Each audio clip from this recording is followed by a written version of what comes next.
We have here our suspended members. This is a symbol of the democracy of this country. This is the symbol of the crushing of the voice of the people of India. They've been suspended now for 2 weeks. They are sitting outside. Their voice has been crushed. They've done nothing wrong. We are not allowed to discuss important issues in Parliament. We are not allowed to debate things in Parliament. Bill after bill after bill after bill is just passed in the din. This is not the way to run Parliament. The Prime Minister doesn't come to the House.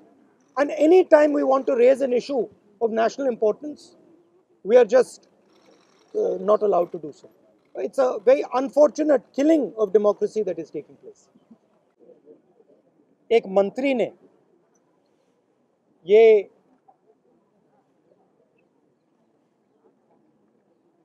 मंत्री ने किसानों को मारने का काम किया। प्रधानमंत्री जानते हैं, उनके साथ उनकी टीम में है। हमने कहा उस समय भी डिस्कशन नहीं होने दी। जैसे इनको चुप किया है, वैसे ही उस समय भी हम सबको चुप किया था। हम यहाँ भी आए थे, हमने कहा था कि देखिए चर्चा करने दीजिए। सच्चाई सबको मालूम है। सच्चाई ये है कि किसानों के खिलाफ 2-3 बड़े पूंजीपति खड़े हैं। नरेंद्र मोदी जी आगे हैं। मैं भी सोच रहा था, इनको राज्यसभा के चेयरमैन ने नहीं निकाला है, इनको प्रधानमंत्री ने भी नहीं निकाला है, इनको उस शक्ति ने निकाला है जो किसान की कमाई और किसान की आमदनी चोरी करना चाहती है।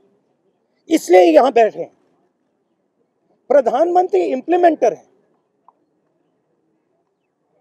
चेयरमैन इंप्लीमेंटर है। शक्ति, जैसे हिंदू धर्म में शक्ति होती है, हर व्यक्ति के पीछे शक्ति होती है। दुर्गा की शक्ति होती है, लक्ष्मी की शक्ति होती है, वैसे ये पूंजीपतियों की शक्ति है। वो मुखौटा है। आप प्रधानमंत्री को देखते हैं, कल आपने देखा गंगा जी में जाके स्नान किया। वो शक्ति का इंप्लीमेंटर है।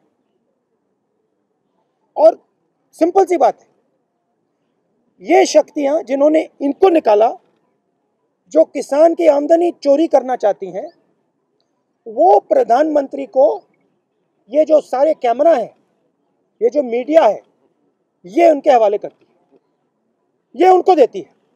ये शक्ति कहती है देखिए मीडिया में किसी और का चेहरा नहीं आएगा, किसी और नेता का चेहरा नहीं आएगा, बस आपका चेहरा आएगा। गंगा में कोई भी स्नान कर दे,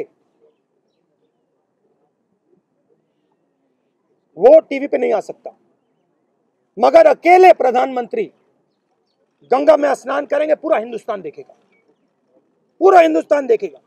क्योंकि प्रधानमंत्री के पीछे पूंजीपतियों की 2-3 शक्ति है, और उन्होंने इन कैमराओं को कैप्चर कर रखा है, और उन्होंने इन लोगों को, जो जनता की आवाज है, उनको पार्लियामेंट से बाहर निकालकर गांधी स्टैचू के पास बैठा दिया।